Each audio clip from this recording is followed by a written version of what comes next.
We do. We call each other our Stitch Punks all the time. It was really kind of funny because, in particular, there was one night where I think it was when you lost all of your line art the one day. Or no, when we couldn't find the line art tool on her paint tool side. And I had it, she didn't. And she wanted it because I had it. So I was trying to give her all these instructions on what to do. That night that I was and so she was pissed so off. pissed off. I was so upset. And it wasn't her. I was really tired. Yeah, she was and tired. I was really frustrated. She's on the edge of PMSing, and she's trying to find this line art tool that doesn't exist. And when I get really exist. frazzled, especially with something I'm working with, or like when it's something where I can't find out what I'm doing, or I think that I have to redo something entirely because of it, I fritz and just and freak out. And so it was hilarious because I'm over here and I'm just calmly watching her freak out. I'm the person who, if you have a seizure, I'll just watch you have a seizure, and I'll wait until you actually start having trouble breathing or shit like that before I call, because then I'm like, okay, now you're having an issue. But which is funny because I have the seizures. Yeah, her mom I'm has the problems, one. I'm the one who has a seizure, and I sit up and I'll be like, "That was the coolest thing, closest to an orgasm ever." If you've ever had a seizure, wake up afterwards. You will understand exactly what I mean. I'm not saying go have a seizure, but still. Now it's anyway, amazing. But anyway, she got so pissed off at the computer. She was upset and she was tired, and she was like, "No, I'm just gonna go to bed." And I was like, "Okay, but I mean, I know how to fix it for you." And I was like, "I'll be up to bed later." And so she goes up the stairs. She's not stomping or anything. She's just drudgingly going up the stairs with her phone, setting a timer, and then going into the bedroom and you hear the door shut.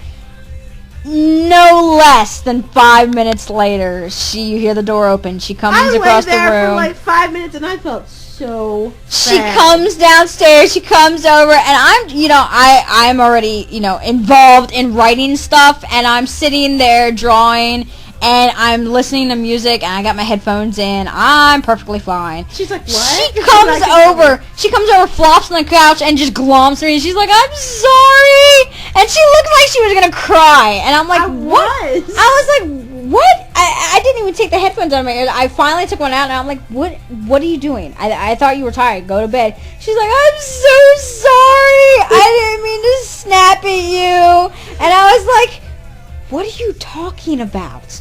At all?" And she's like, "Well, I couldn't find it, and I'm so depressed and everything, and this is aggravating me, and I'm tired." And I'm like, "I already found the solution. You can go back to bed now." And she's like, "I'm not gonna help you." And I was like, and then we sat up and fixed it. And then she was like, "I got it fixed." And she's all happy, and she starts drawing. She's like, "I'm tired." And I went back to bed. And we went back to bed. And I was like, "Okay, can we go back to bed now?" This is why I let her.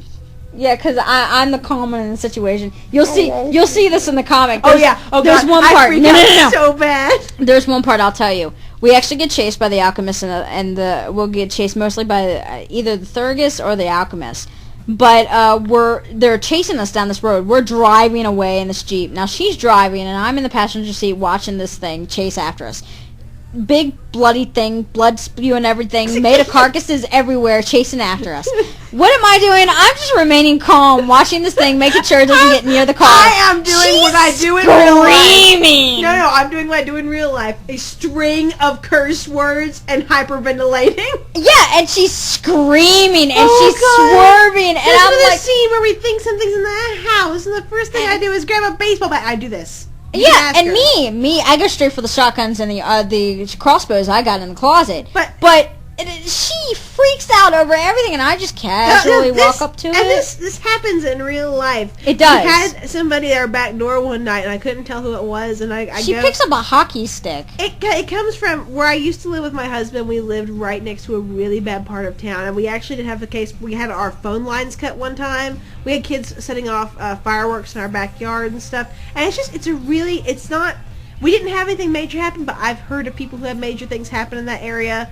And it's just really bad. There's a lot of bad stuff. She goes to the back door with this hockey stick. We find out it's a Mexican who's just drunk and was banging on our door thinking it was his house. Our next door neighbors are Mexicans, and they're actually pretty cool people. They really are. Met them. We hear random thumps and shit, but But we go back there, and this guy is so drunk. He thinks he's at his door. His door is like 5 feet away, but he doesn't know. And he's trying to get in. He's texting people, trying to get them to let him in. Finally, he just falls asleep on the back porch, and we just left him there. I mean, the next morning, he got up. He was fine. He got up and he was inside. But because it was summertime, it was warm. It's not like he was going to freeze to death or anything like that. It just cracked me up when I realized. Yeah, and so she's got a hockey stick. And I'm laughing at her the whole way. Now, granted, I'm freaking out at the same time. I do freak out in these situations, but my body doesn't show it.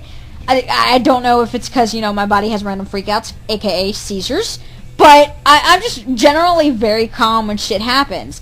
When I got attacked by the dog, I was the calmest one there. I didn't break down until I realized, oh, God, I hope she's okay, who was my friend who got attacked by the dog at the same time. I was calm the whole time through. And so she's walking back to the kitchen door with a hockey stick. And I'm just laughing at her. And so I just casually get up, open the drawer, pull out my BB gun, load up the carbon cartridge, and I'm following her to the door. And I'm like, okay, I already know if I'm not calm, I'm going to send this bullet flying through her head, most likely. Because I'm going to be like, shut up, shoot! And then, nice, thanks. Nice that I'm the first one to go in the home invasion. Hence why I have to be calm. Meanwhile, I got this crazy lady, a.k.a. my fiance, with a hockey stick that could just swing around and nail me in the head at any moment. And so we find out it's a drunk guy. So in the comic, who we are really comes across. Oh, what big time. How we act. And I mean, people, I can't really portray myself as anything other than what I am in the comic. I really can't. When I try, and I can, but I don't. I really don't. I just can't. I can't be something I'm not. I mean, seriously, when you see me showing off or being very mundane or being very calm, that's me. I will intentionally show off. Somebody's in the room. Yeah. When the college kids are over and stuff. And I am so showing off. She is. I am showing everything. And she'll say random shit like, here's an example of tonight. At Walmart, we were out with a friend who we had to do some shopping. He doesn't have a ride, so we drove him out to Walmart with us, and then we took him home. And we were out there. And he was trying to figure out what size bed he has. And he's trying to measure it for me to show me how it is. He's like, I need bedding for it, but I don't know what size to get. I don't know if it's a queen or a king or a full. And I'm going back and forth. I was like, well, how big? And he's showing me with his hands how big it is.